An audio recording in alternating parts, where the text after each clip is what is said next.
welcome. Thank you for joining us for another exciting and informative edition of the Foundation for Free Enterprise Education's Speaker Series. My name is Michelle Warofka, and today it is my great honor and pleasure to talk with two true American heroes. First Lieutenant and Company Commander Chuck Baker, along with Captain Nick Carter. Both of these men have proudly served our country in the United States Army. Today, they are going to share some of their personal military experiences, their reasons for joining the military, the impact it has made on their lives, as well as some of their greatest successes while in uniform. Gentlemen, let me start out by not only thanking you for joining me today, but thank you for your service to our country. Welcome. Thank you for being here today. Thank you, Michelle. I appreciate it. Thank you, Michelle. All right, so we have a lot of information here that we want to cover. So we're going to jump right in and get started with this. I know, let's kind of start back from the beginning here. I know a lot of people join the military for a variety of reasons. For example, some maybe have a multi-generational respect and want to serve as their relatives did, while others are looking for personal growth and so on. I know there's a variety of different reasons. But gentlemen, what motivated you to join the military, and why did you select the Army? Okay, and I'll start with Chuck, if you don't mind, then we'll follow up with Nick. If you're ready for an unusual story, here it is. I was playing football in high school, junior and senior year, and my objective was to get into college with a football scholarship. Didn't matter where I went. I was getting recruited by different schools and a lot of the 2A schools, so it wasn't any of the big ones. Somebody called me up one time and said, would you like to go up to West Point and go visit for a tour and trip for a weekend? I said, sure, it's a free weekend. It's a day out of class. I don't have to worry about going to class on Friday. I'll do it. Within 3 days, I changed my entire thought process of what I want to do in life because I met the individuals and the students that were up there at West Point. And I said, this is where I want to go. And obviously, West Point says, you go there, you have a 5-year commitment afterwards, and fell into the military. I had friends of mine that were in the Naval Academy and still went to Army instead. Wow. So talk about making a transition there, last minute there, and about the connections, the people that you meet that can, make those changes, help you with that. So, all right, let's take it on with Nick here. Yes, well, one of the biggest reasons I joined the service was because of my grandfather. My grandfather, he's 95. Thankfully, we still have him to this day, but he served in World War II, and he flew on 32 bombing missions over Japan as a radio man on the B-29 when the war was called off. And so he was in for about 2.5 years. And so just hearing his stories as a kid, it really inspired me. Now, my specific story as far as my route to the Army is interesting. I was a sophomore in college, and I still didn't really have any intention of joining the service until the end of my sophomore year in college at Penn State. And I received a random phone call one morning from a Marine recruiter, just a cold call out of the blue, trying to recruit me for the Marines. I told him, thank you, I'm not interested. But like the good salesman he was, he left me his name and number anyways. And so it was after a couple of days that I was thinking about it more. I'm like, you know what, I'm going to give him a call. So I called the Marine recruiter, and I met with him. And, of course, he was trying to get me to join the Marines as an enlisted guy. And I was, again, just finished up my sophomore year in college. And so I wanted to see what other opportunities were there.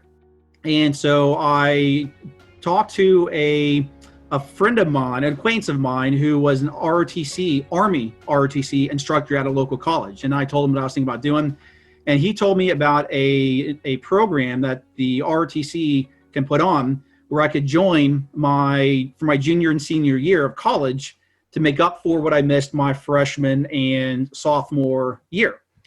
And he said, even better, that there's a program that I could do between my sophomore and junior year where I could try it out for 5 weeks.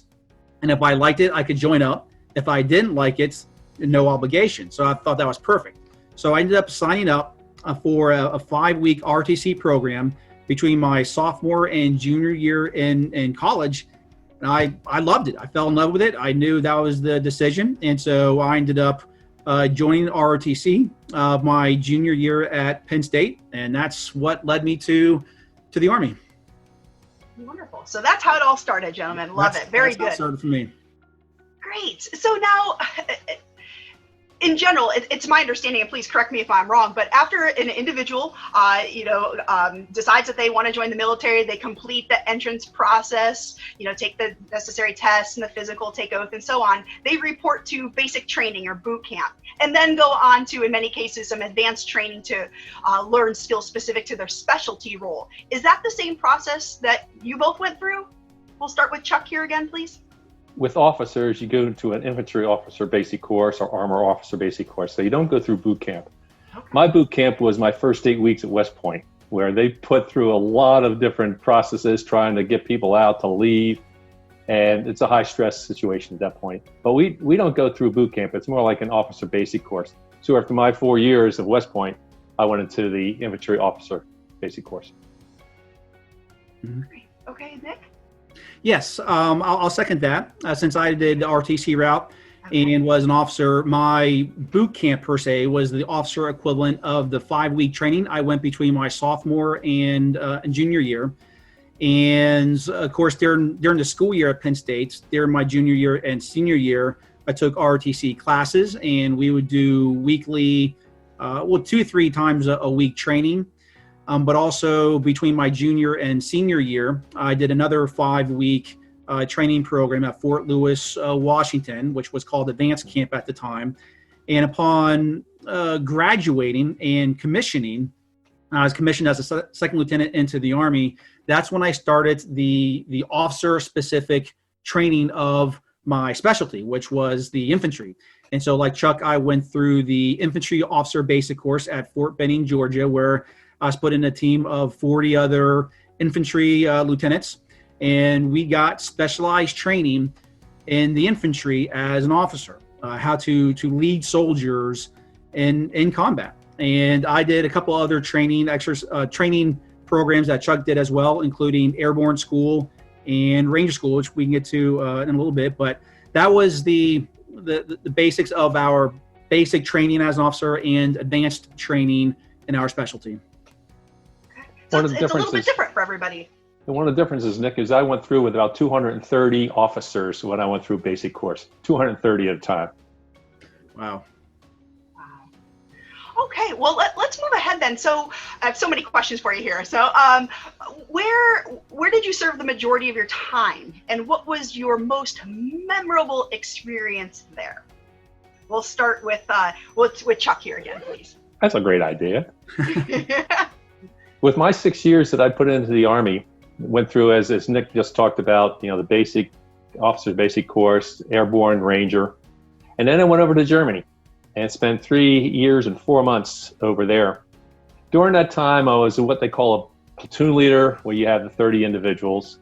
From there, I went into a weapons platoon, and from there, I went to the combat support company. And back in those days, they had special groups, and this one was in the Scouts. It was the TOW, with tube-launched, obliquely sighted, wire-guided anti-tank missile groups. That was my responsibility. And about 9 months later, company commander called 2 of his lieutenants in and said, by the way, we're running out of captains. We're going to make you guys company commanders as lieutenants in Germany. Mind you, back when I was in, we still had the wall. We still had a general defense plan. And we had areas where we had to go into the Fulda Gap. My life expectancy back in 1977 was 30 minutes. Because if the Russians decided to come across and the Soviet Union, I was on the front line. And you talk about specific areas, my favorite time was when I was company commander, and it had 120 individuals that report to me with about $50 million responsibility with all the equipment. It was a wonderful time, and then all of a sudden it stops, and you come back to the States. Went into advanced training from there, but that was my favorite time in the military. Great story. Thank you. How about for you, Nick? Yes. Well, I spent a total of 5 years in the Army. And the first year was at Fort Benning, where I went through all of the training with Ranger School, Airborne School, and the Infantry Officer Basic Course. Then I spent 4 years with the 101st Airborne Division out of Fort Campbell, Kentucky. And 2 of those years was spent what they call in garrison, actually at Fort Campbell doing training. But the other 2 years was overseas in Iraq. And so my very first assignment after completing training was as a infantry platoon leader. And I met my platoon overseas in Mosul, Iraq. They had already been there for about 6 months. And here I was, a brand new platoon leader, just fresh out of training. And I'm in Mosul, which was in the heart of the combat over there as a platoon leader, being responsible for 35 other men. And it was definitely a memorable experience. It was a great experience. I had a great platoon. I had a great NCOs, great group of soldiers. And it was definitely an experience where you had to grow up fast and you had to learn from people who were there and listen to your men who had the experience of being over there. And so we came back from that deployment, was in garrison for about a year. And then I deployed a second time, again, with the 101st Airborne Division. This time I was a captain and I was on brigade staff and we were in Baghdad. And I was in Baghdad from 2005 into 2006, just about 2 miles away from Sadr City. For those in the Army, you know what Sadr City was about. And the time frame of 2005 to 2006 was the height of the civil war between the Shiites and Sunnis. And being on brigade staff, we had to coordinate operations with 20,000 Iraqi troops, U.S. troops, and it was just it was a very stressful environment, working 7 days a week, 14, 15-hour days with everything going on. So it was memorable for sure, but it was definitely overall a good professional experience.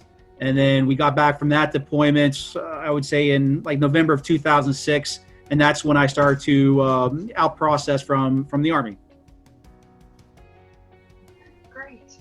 Now, my next couple of questions will switch gears here a little bit. You're giving us a little bit of history here. Now, what rank are you most proud to have earned and why? And I'll kind of piggyback it. We can kind of combine my next question.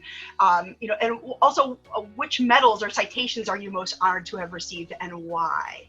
So I'm going to switch it up here. We'll start with Nick this time, if you would take the lead here. Believe it or not, the rank I'm most proud to achieve is the second lieutenant, just because that's the very first rank I achieved in the Army. That means I was actually in the service. I wasn't just a cadet anymore. I wasn't just in training, and there was a lot that I had to do to become a second lieutenant. Now I know for officer ranks, it's it's on the lowest level, but I think there's still a certain amount of pride that goes into achieving that. So I think as long as you're humble, you can definitely, and you learn from those who have experience. Chuck, you know what I'm talking about. You can definitely succeed as a second lieutenant.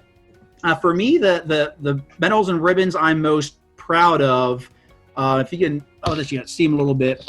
I think in my time, the Army was pretty generous in passing out the actual ribbons and citations. But what I'm most proud of would be like the Combat Infantryman badge here. This is my Ranger tab, Airborne Wings, which I jumped out of airplanes. I broke my leg in my first jump at Airborne School. I don't know if did you know that, Chuck? Did I ever tell you that story? Nope, never. Oh, yeah. So I broke my leg my first jump in the Airborne School at Fort Benning, and I had to go back the next year. Sorry, not to go off track a little bit, but the second time I went through Airborne School, it was a week before my wedding. So if I broke my leg or got hurt again, I would not have a very happy bride, but different story. This is my Air Assault Wings and Pathfinder tab, and Pathfinder was very, very difficult to achieve academically. I went through that school as a first lieutenant with the 101st Airborne Division. Very, very difficult. And of course, the Ranger tab. But I'd say for me, the Ranger tab is probably my most proud accomplishment, both in the Army and professionally speaking, just because of what I went through to become a Ranger and the struggles I went through. It's tough. as Chuck, you can attest to. So I would say that's what I'm most proud of. Thank you for sharing that. Wonderful. Congratulations. Fantastic. Wow, you got all sorts of stuff there. I love it. Very good. And how about for you, Chuck? You made me laugh, Nick, when you started talking about being a second lieutenant as being in most important position. I remember being in Germany and saying to a major, I'm a senior second lieutenant. And I'll leave out all the accolades of the curse words that he used. And he says, there is no such thing as a senior second lieutenant. Were you being serious or were you joking with him? Oh, I was being serious because, I was the senior second lieutenant over in the unit. Oh, I can imagine the fun he had with you. Yeah, I was getting to be a first lieutenant in another month. And I said, I'm the senior second lieutenant. He says, there isn't anything. It's like, said it. So when you start talking about that, I did achieve a captain when I came back into the States afterwards. But as Nick talked about, my favorite one is airborne school was good for me. It was fun. It was during the time when we were at West Point. So we had a chance to go down for 3 weeks and a couple of days and spend time at Benning. But going through Ranger School during the winter, so you started on January 13th. Ooh. You finished on March 12th. You did Ranger School in the winter? Yeah, Winter Ranger. Ooh, good for you, man. God bless you. But what happened was, day one, I wasn't company commander. Day two, I wasn't company commander. But day three, they said, you're in charge. You're the company commander in charge of 150 individuals. They never got me out of that position. They said, okay, for the second tour, the third part, you're going to be company commander. And one of the things is that you're responsible for everything your troops do and don't do. So minus 25 points came here. Minus 25 points came there, because of the fact that somebody didn't do something right in the unit. And in Ranger School, you have to have X amount of points in order to be able to graduate. So you can go through Ranger School for 8 weeks and 2 days, whatever the times they've had in past or future. But if you don't have enough points, and I think it's cut off at 700, if you don't have 700 points, you don't graduate. You'll go through the school and still you don't get a Ranger tab. Mm-hmm. So it was fortunate with me being the company commander, and it was fun at the same time. That Ranger School was really interesting because when we go down to Florida, you're in the water for probably every day in the March timeframe, and it is not warm in Florida in March. But, yeah, Ranger tab. Yeah, I got the company the captain before I got out too. But I still look at Ranger tab as being the tab I look at the best. Yep. Wow. Awesome. Amazing. Now, and I think I know the answer for this next question, but I would like to hear it from both of you. Gentlemen, and we can see we have Nick here who's in his uniform here, and we have Chuck who's got several there hanging behind him. Gentlemen, how did you feel wearing the U.S. uniform? That was the most, and what was the most meaningful part of serving our country? And we'll start here with Chuck. Let's talk about when I joined the military or got into West Point was 1971. 1971 was a central part of the Vietnam War. And so many people were against the war that if you wore a uniform outside, you weren't thought of very highly. I graduated in 1975, 2 months after we got out of Vietnam stopped. So from 1975 to 1981 was a time when you were required to wear it only at specific times and required not to wear it at other times where you weren't supposed to travel with it because of the fact that people would do things to you or yell names. I had friends of mine that got spit on, of all things. But back in those days, 1975 and 1981 was a very hard year for wearing a uniform. And you got out of it to make sure, and again, it was a requirement to get out of it when you were traveling, to make sure you weren't punished or people were actually putting you down. Obviously, it was fortunate that Ronald Reagan came around in 1980 and won the election. And it seemed like all of a sudden everything changed from 1980 on. So yeah, I still enjoy wearing a uniform now, and it's really fun to put a West Point cadet outfit on, especially for like an Army-Navy game or something like that. But so much of a difference between what I talk about the 1975 timeframe to the 1981 and wearing a uniform in public. Lots of changes, yeah. Exactly. And how about for you, Nick? I would say just being proud, putting on a uniform, I would say, and knowing that I represent not just my country, but also I represent all the other soldiers that have worn the uniform, past, present, and future. And a lot of people have sacrificed wearing this uniform, sacrificed everything. And to have that opportunity to serve the country and to be a part of a tight-knit, small group of, a band of brothers, especially being in the infantry, no matter the situation, especially being over in Iraq, whether it's Mosul or Baghdad, it means a lot. It really, you lean on each other to get through the tough times.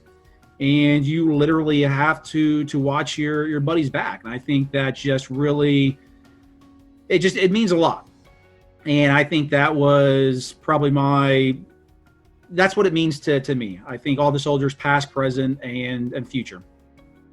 One of the things I think is great is when they say thank you for your service.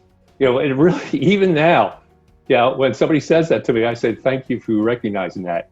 I took off my dog tags one time and went through the airport. So as I was going through security, and a gentleman came over and says, "Thank you for your service." And that's all he said. And it was just so meaningful when people recognize you for having been part of the military. Gentlemen, this is just, I get choked up really, and I get goosebumps just hearing your stories. Thank you for sharing these with us. As we move on, what are some skills and life lessons that you gained by serving and that have helped you now, even beyond in your different, lives? We'll start again with Chuck. We'll go back to Chuck here. I think of it many times, and Michelle, it's interesting you should mention that, because what have you learned? I realize that nothing I have gone through in life yet has been as bad as Ranger School. And I don't care what it is, I will relate it to Winter Ranger, Chuck. Yeah, Winter Ranger, yeah. And you think about it. I couldn't have done that. It's one of those things where when something's really tough, I say, yeah, it's not as bad as Ranger School. I'm not in Ranger School. I'm going home. I don't care if it's raining outside tonight. I'm going inside where it's warm. And so much of a difference. And it's the positive thoughts that I've had when things are bad. And I mean, yes, there's been many things that I've gone through. But I think back to the time and say, I'm not in Ranger School, and I'm not being fired at by anybody, enemy either. And I think of the individuals that have gone in and are in Afghanistan and Iraq right now. They get fired on, they get shot at. I have never been shot at. And so one of the things I've always looked at also is the discipline. You think about getting up in the morning. What do you have to do today? Let's complete it. So it's part of discipline, but as I realize, I look and say, it's not as bad as Ranger School. Yeah. And those skills carry on. That's right. They stay with you. Absolutely. And how about for you, Nick? I would say the ability to adapt and overcome in any situation. The Army, especially being the infantry, they drill that in you, adapt and overcome, because you can have the best laid plan, but the second the first bullet is fired down range, all plans change. So the ability to adapt and overcome, and that's played well in business too, for my current profession. Resilience, also Ranger School and training and combat taught me to be resilient no matter what the situation is, and that even on tough days there are better days ahead. And also just leading by example, leading by the front. As an infantry soldier, infantry officer especially, if you're not leading at the front, if you're not leading by example, you don't have much credibility. And so I think those are some of the lessons that I learned that have stayed with me. Absolutely. Very good. And my next question, you guys kind of already answered that. With my next question was more, how did your military experience impact your life today? And you've kind of already answered that. But if we may, I'd like to kind of touch on some of our viewers who are watching here today may have recognized you, the two of you, because you have presented some presentations. You've done another meeting, a webinar for us, or video about what you did after your military career. Gentlemen, if you wouldn't mind, maybe you could touch a little bit on what you've done now after your military career, and have used those skills that we just talked about and applied those into your life today. Nick, I'll start with you. Sure. Well, I started my own cleaning business back in 2009 from scratch. For those who don't know, to this day, we have about 100 employees, and all of our growth has been organic. And so I really had to bootstrap the business from the ground up. And I think my military experience went a long ways into helping me be successful as a platoon leader in the Army. As an infantry platoon leader, I had to get my hands dirty. And that was helpful in the early stages of my business, needing to clean offices myself because I didn't have any employees. I was willing to do it. And my experiences later in the military as a captain, being on brigade staff and having to plan and coordinate the actions of 20,000 U.S. and Iraqi soldiers and just coordinate the logistics, that really went a long way to helping me with business planning and just learning how to think both at the micro level and the macro level. And that's really, I think, helped me with small business entrepreneurship, with starting, running, and growing my cleaning business. Absolutely. Very good. You'll have to check out his webinar on his cleaning business. And how about for you, Chuck? When I got out of the military, or before I got out of the military, I started interviewing with companies. And I was interviewed by Texas Instrument, Corning Glass, and Johnson & Johnson. And J&J gave me an offer I couldn't refuse, so I decided to go work with Johnson & Johnson as a maintenance person. My background is engineering. That was my major in college. So I was put into maintenance, put in manufacturing. Had an opportunity to be able to go to Pepsi-Cola because I got a phone call. Decided to go down to Texas and work with them for a while. And then I had an opportunity to be able to interview with somebody with Michelin. And as I tell people, I went north to South Carolina because I was in Texas going up to South Carolina to work with Michelin. Worked with them for 32 years and retired January 15th of this year. And it's interesting is, what concepts do you have? I think one of the biggest things I look at with companies, and I won't say which company I worked with which wasn't ethical, but there was one in the center there. But Michelin's ethics for their company was very similar to what my ethics were, as well as Johnson & Johnson's. I look at them and I say, that's the reason that I wanted to stay with those companies, because the ethics within those companies were extremely strong. And if anybody's going to work with a company, find out the background. And if they're a good ethical company, great. If not, make a hard decision whether you really want to go with that. And the best way to realize is you may have to go into the company for a while to find out what their ethics are like. But that's one of the things that really stood out to me, and one of the reasons why I even today look at the ethics that I learned back in West Point through the military, as well as into my civilian career.